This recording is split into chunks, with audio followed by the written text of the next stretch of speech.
Part 12. The Attack by Fire. Sun Tzu said, "There are 5 ways of attacking with fire.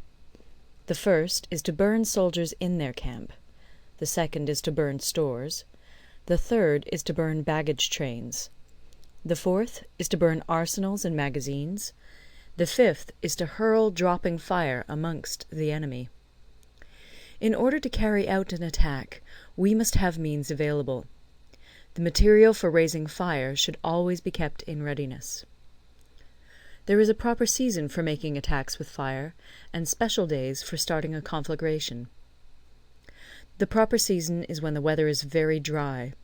The special days are those when the moon is in the constellations of the Sieve, the Wall, the Wing, or the Crossbar, for these 4 are all days of rising wind.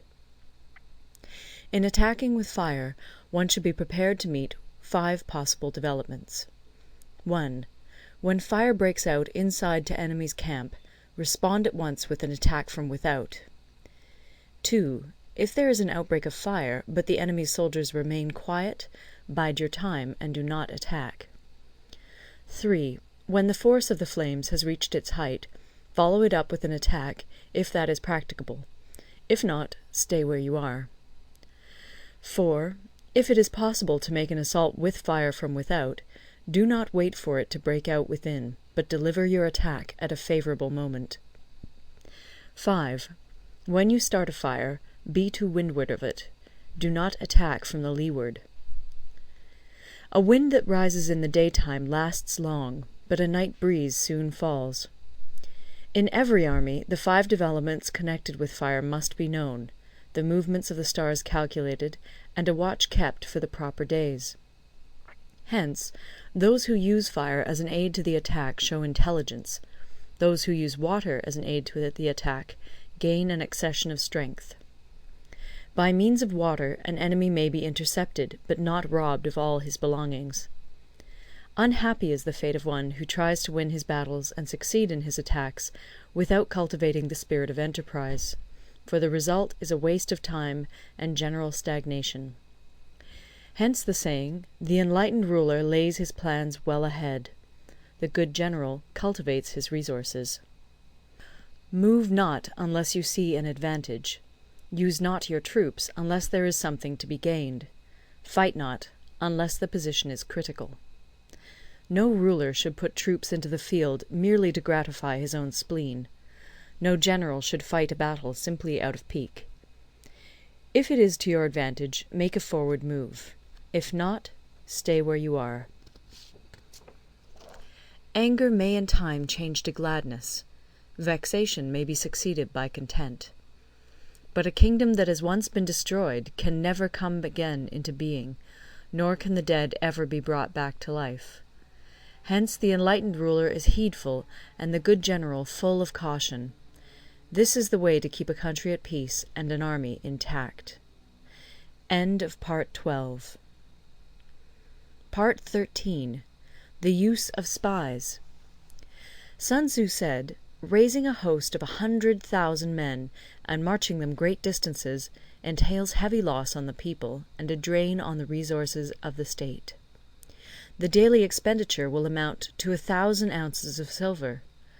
There will be commotion at home and abroad, and men will drop down exhausted on the highways.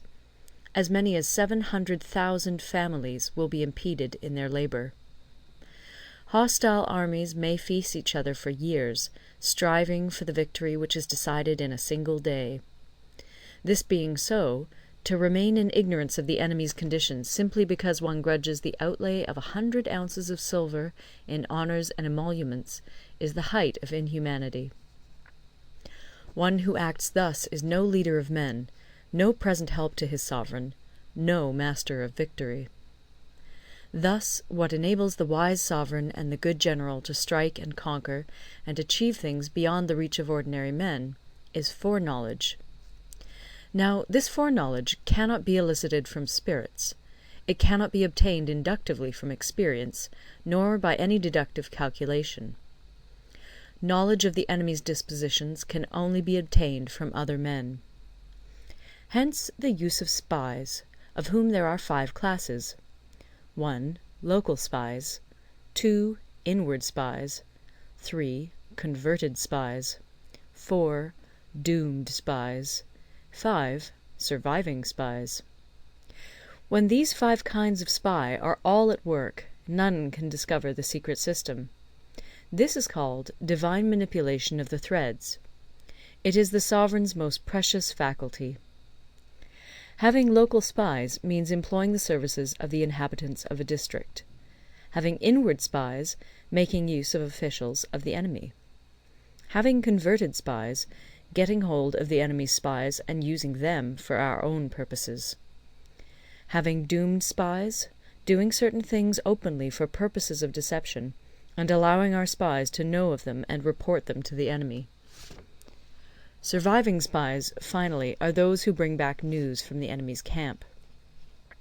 Hence it is that none in the whole army are more intimate relations to be maintained than with spies. None should be more liberally rewarded. In no other business should greater secrecy be preserved. Spies cannot be usefully employed without a certain intuitive sagacity. They cannot be properly managed without benevolence and straightforwardness. Without subtle ingenuity of mind, one cannot make certain of the truth of their reports. Be subtle, and use your spies for every kind of business. If a secret piece of news is divulged by a spy before the time is ripe, he must be put to death together with the man to whom the secret was told. Whether the object be to crush an army, to storm a city, or to assassinate an individual, it is always necessary to begin by finding out the names of the attendants, the aides-de-camp, and doorkeepers and sentries of the general in command. Our spies must be commissioned to ascertain these. The enemy's spies, who have come to spy on us, must be sought out, tempted with bribes, led away, and comfortably housed. Thus they will become converted spies and available for our service. It is through the information brought by the converted spy that we are able to acquire and employ local and inward spies. It is owing to this information again that we can cause the doomed spy to carry false tidings to the enemy. Lastly, it is by this information that the surviving spy can be used on appointed occasions. The end and aim of spying in all its 5 varieties is knowledge of the enemy, and this knowledge can only be derived in the first instance from the converted spy. Hence it is essential that the converted spy be treated with the utmost liberality. Of old, the rise of the Yin dynasty was due to Yi Qi, who had served under the Xia. Likewise, the rise of the Chu dynasty was due to Liu Ya, who had served under the Yin. Hence it is only the enlightened ruler and the wise general who will use the highest intelligence of the army for purposes of spying, and thereby they achieve great results. Spies are a most important element in water, because on them depends an army's ability to move. End of The Art of War. Recorded in Toronto, Ontario by Moira Fogarty, October 2006.